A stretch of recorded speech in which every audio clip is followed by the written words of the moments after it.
So what attracted me as a visual artist to a project like The Margins was really first the story.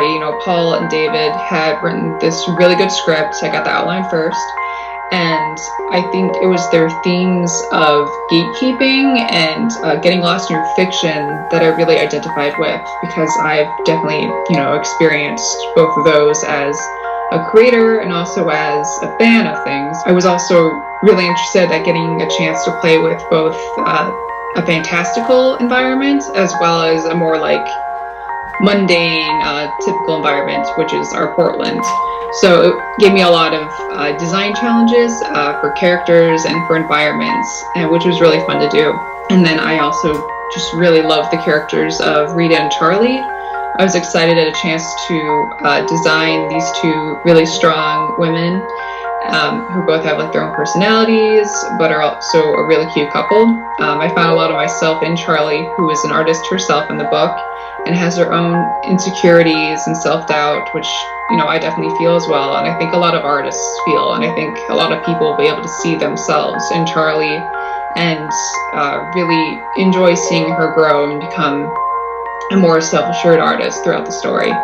My process when working on a page of The Margins is to first actually start with the script printed out, the script written by David and Paul, and literally in the margins of that script I will doodle a really rough, pretty much illegible thumbnail of the page. I will go through and do that for a couple pages so I can get the flow right, and then from there I'll take those thumbnails and take them to a rough stage, which is still on paper in really shrunken down pages for what will eventually be, the larger pages, so it's the same ratio.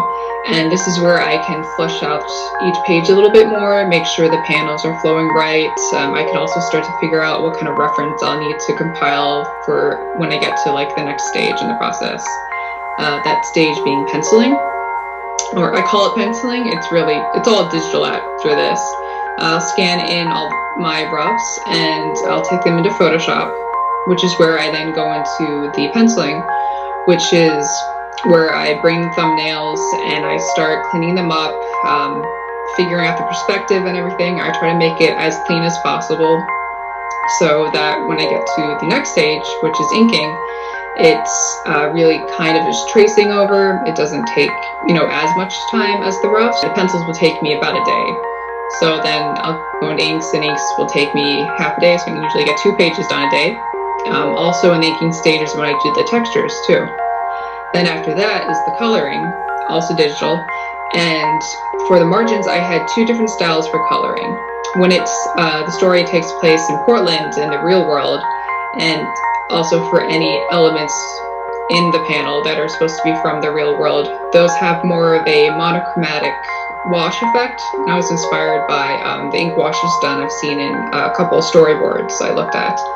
And then for Lad, which is our fantasy world, I wanted it to be full color and almost garishly so that it's kind of jarring when you compare it to Portland.